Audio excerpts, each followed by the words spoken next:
সম্মানিত অতিথিবৃন্দ এবং অভিভাবকবৃন্দ, ছাত্রছাত্রীবৃন্দ, আমরা আসলে আমাদের অনুষ্ঠানের যিনি প্রধান অতিথি উনি মানে এতটা সময় আমাদের দিচ্ছেন, আমরা অত্যন্ত কৃতজ্ঞ ওনার প্রতি। কারণ ওনারা একটা সুশৃঙ্খল বাহিনীতে কাজ করেন। মানে আমাদের বাৎসরিক একটা অনুষ্ঠান, আসলে এখানে কিছু কথাবার্তা সবারই থাকে।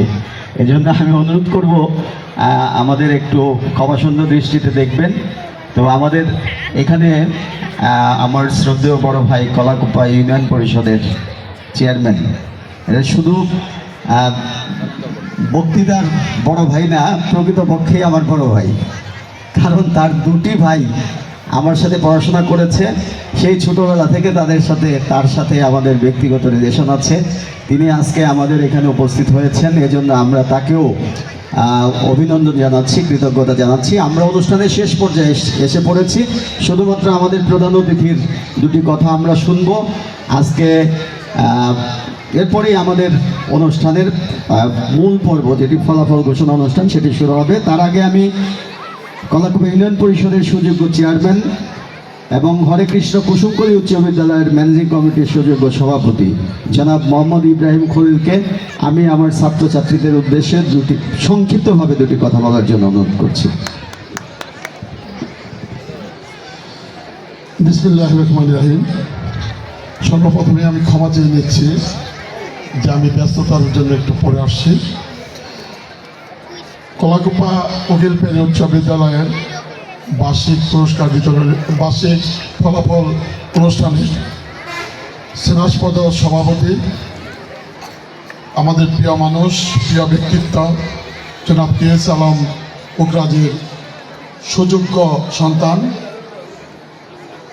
জনাব আদনান খন্দকার আজকে এখানে উপস্থিত হয়েছেন। আমাদের একটি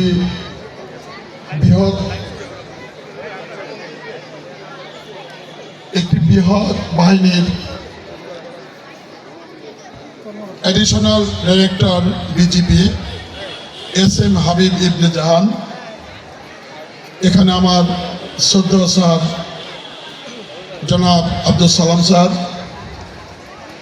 আরেকজন শ্রদ্ধেয় স্যার খন্দকার সাইফুল ইসলাম এবং বড় ভাই নাসিরউদ্দিন পান্নু ভাই সহ এখানে আমার অন্যান্য মুরব্বীবৃন্দ, বিশেষ করে আমার সেনাসপদ ছোট ভাই, এই স্কুলের সুযোগ্য প্রধান শিক্ষক মোহাম্মদ শাহ আলম এবং অন্যান্য শিক্ষক মণ্ডলী, মঞ্চের সামনে উপবিষ্ট এলাকার সুধীবৃন্দ, মুরব্বীবৃন্দ, এলাকার মা বোনেরা এবং সেনাসপদ ছাত্রছাত্রীবৃন্দ, আসসালামু আলাইকুম। আমি সবসময়ই এই স্কুলের যে নতুন করে যে এই স্কুলটা বিল্ড আপ করেছিলেন সে আমাদের জনাব কে.এস. আলম পোকরাজ। ওনার সাথে সাথে আমরা ছোট ভাই হিসাবে পাশে থেকে এই স্কুলের অনেক উন্নয়ন করেছি, ভবন থেকে আরম্ভ করে। উনি ব্যক্তিগতভাবে বলতেন যে এই স্কুল থেকে আমি ছোটবেলায় পড়েছি। আজকে এই স্কুলটা আমি ভালো কিছু করতে পারছি, এটাই আমার গর্ব। আমি তার কে.এস. আলম পোকরাজ এবং তার স্ত্রী আমাদের সে বেগম হাসিবা পোকরাজের আত্মার শান্তি কামনা করছি। মহান আল্লাহ তাআলা তাদের ব্যস্ত নসিব করুন। আমি শুধু দুটি কথা বলবো যে আজকের যে ছাত্রছাত্রী আমাদের আগামী দিনের ভবিষ্যৎ, এই ভবিষ্যতের কথা চিন্তা ভাবনা করে আমাদের এক সময়ে দেশে 7.5 কোটি মানুষ ছিল, আজকে 16 কোটি মানুষ। আগামী 25 বছর পরে, 20 বছর পরে দেখা যাবে দেশে 30 কোটি মানুষ হবে। আমাদের এই ভবিষ্যৎ যারা আছেন তারা যদি এখন থেকে নিজেদের সচেষ্ট করে এবং ভালো কিছু করার মানসিকতা সৃষ্টি করতে না পারেন, তারা আমাদের জেনারেশন ভালো কিছু পাবে না। তাই এখানে মা বোন যারা আছেন, বিশেষ করে আমাদের এই অঞ্চলে বেশিরভাগ মানুষ বিদেশে অবস্থান করেন, কিন্তু একটি সময় এসে খুব অসুবিধায় পড়ে যায় যখন ছেলে মেয়েরা ক্লাস 9-10-এ পড়ে। তখন দেখা যায় মাকে অভিভাবক হিসাবে মানতে চায় না।